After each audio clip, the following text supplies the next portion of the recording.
So in this last section, we're going to take a look at an instance where we are going to encounter these phospholipids that we had talked about in a couple sections before. And that is in what are known as cell membranes. So in order to know what a cell membrane is, we first of all need to know what a cell is. And a cell is just a compartment that is surrounded by a barrier called a membrane that keeps the stuff inside of the cell separated from the things outside of the cell. And that cell membrane, it's around every single cell in your body, is made up of a phospholipid bilayer, which means that it's composed of two rows of these phospholipids. All right, so if we take a look at a very simple diagram here of a cell, imagining that this is spherical,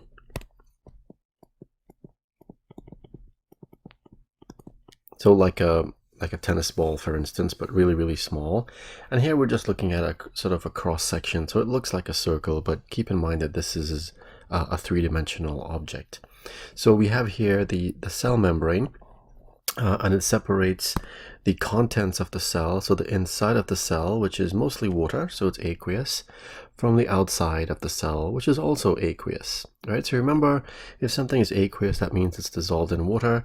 So that means then the environment of the inside of the cell is going to be polar, and outside of the cell, being aqueous as well, will also be polar. So that phospholipid bilayer that we talked about, and the phospholipids that we discussed in some detail in the previous chapters, those are going to be arranged, that phospholipid bilayer will be arranged in such a way that the portions of the molecules will make sense. So if we were to zoom in on that phospholipid bilayer, what we're going to see, right, if you remember, your phospholipids are made up of a head, and then there are a couple hydrocarbon tails that are connected to them, and those tails, they may be saturated or they may be unsaturated. And if they're unsaturated, which actually is what we find a lot of in this phospholipid bilayer, all right, they're going to provide some kinking in the tail, which means that the tails here are not going to be able to pack very close together. All right, so this is going to look similar to the micelle that we mentioned previously, but now this is going to be in a bilayer type organization. All right, so that's your phospholipid bilayer that we have.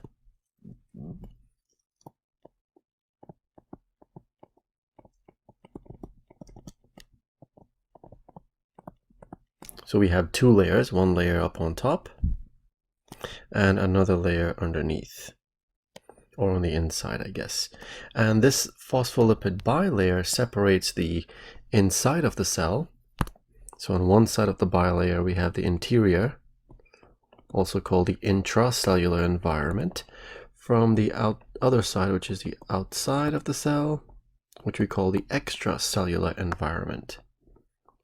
And both of those are going to be polar environments. Right, so you'll notice here the way that the bilayer is arranged is in such a way that the polar heads, which we're going to color those in as black, they're arranged on the outside of the bilayer because that's the region that's going to be in contact with the polar environment, the aqueous environment, both on the inside and the outside of the cell. Oops. So we have our polar heads in contact with the polar environment, and then in the interior of this phospholipid bilayer we have now our non-polar tails, right, which are shielded away from the polar environment. And those non-polar tails are in contact with each other, and that makes sense because the non-polar regions want to be close to other non-polar regions, right? And this is just like a magnified version of this. This is happening throughout the entire cell membrane. So the model that we use to describe that cell membrane is known as the fluid mosaic model, right, which tells us a couple things. First of all, this arrangement is not static, meaning it's not like a brick wall. Instead, it's fluid, meaning the components can actually move around. And what allows them to move around is the fact that these tails here, they tend to be unsaturated tails, which means that they don't pack very close together.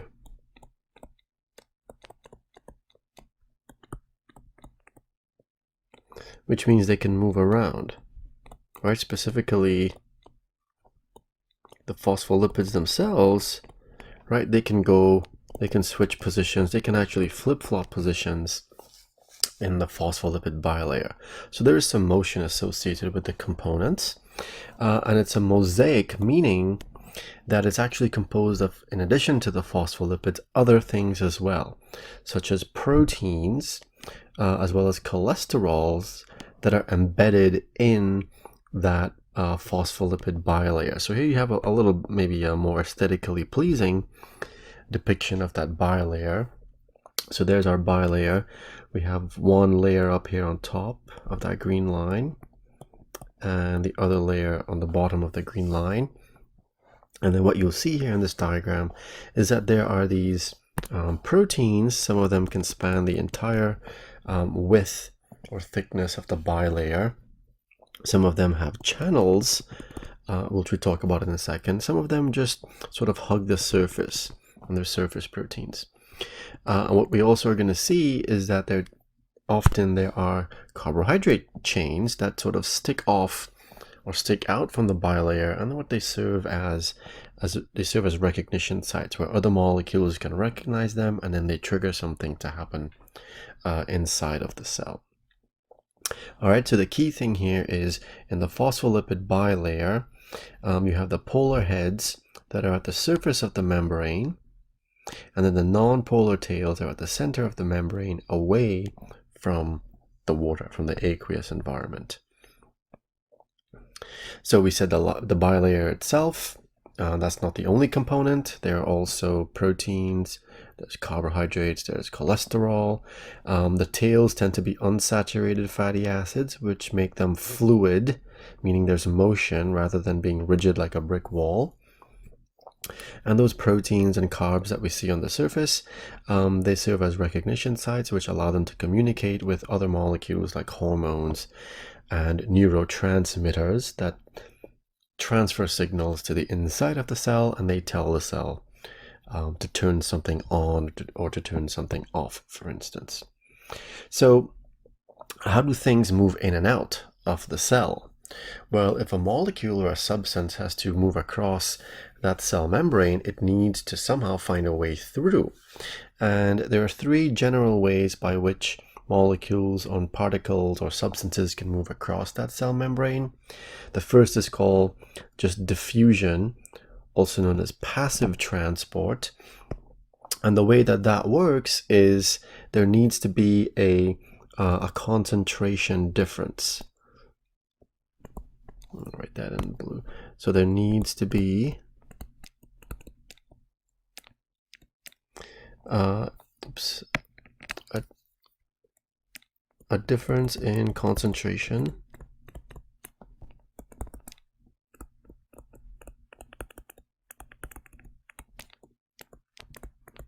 across the cell membrane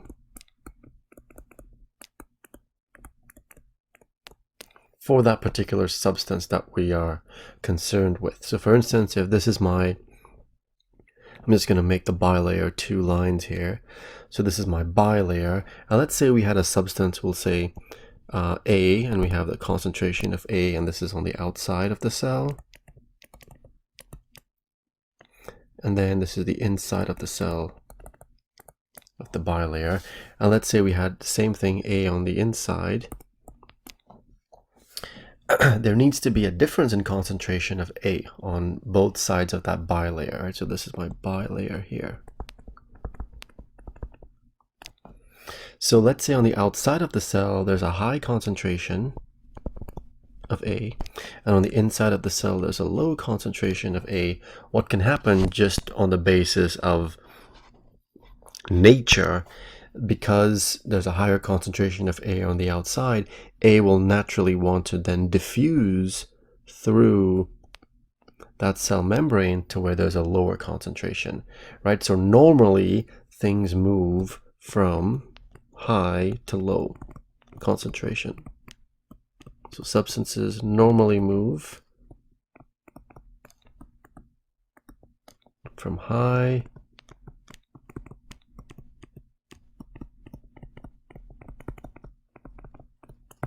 to low concentration. And when they move in this particular direction across that cell membrane, we call it diffusion, or we call it passive transport. Sort of a slight modification of diffusion or passive transport is a transport known as facilitated transport, which still relies on this concentration difference.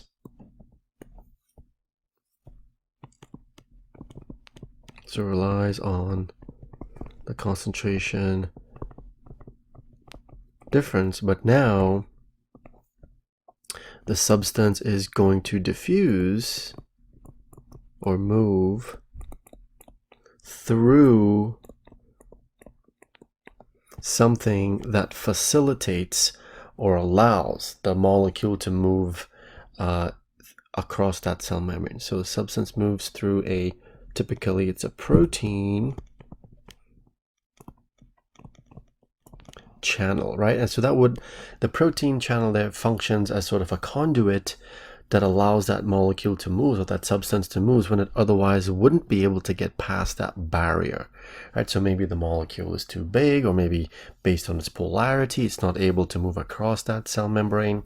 The protein will allow it to move as long as there is that concentration difference. And that's shown down here in the middle of our diagram, right? So this is the one here in orange, right? There's again a concentration difference. So there's high concentration of the orange molecule on the outside, and then there's a low concentration of the orange stuff on the inside. And now the substance moves, the orange thing in this case, moves from high to low, but now it goes through that protein channel. So the protein channel then facilitates the transport of that particular substance, whatever that happens to be. And then the third type here is known as active transport. And what active transport is, it's sort of going against the normal tendency. So typically what this involves then, active transport would mean the movement of a substance across the membrane, and it moves in opposite to the normal normally expected direction. So it movement of a substance across the cell membrane now from low to high.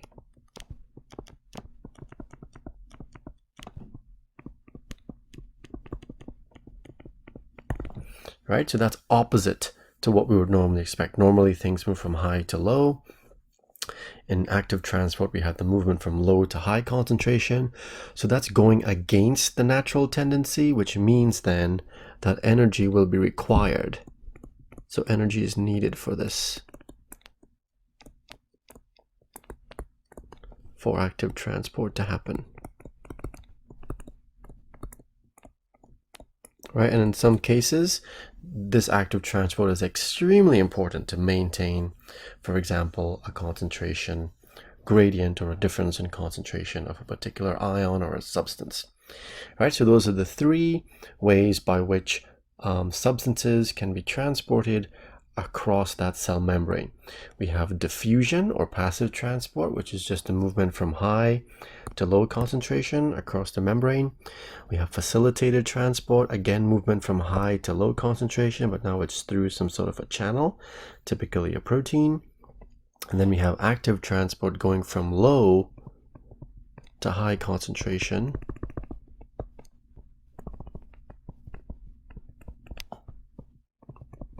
so against the concentration gradient, and that typically is going to involve the expenditure of energy. And you'll see here typically there's some sort of a protein involved in that process as well.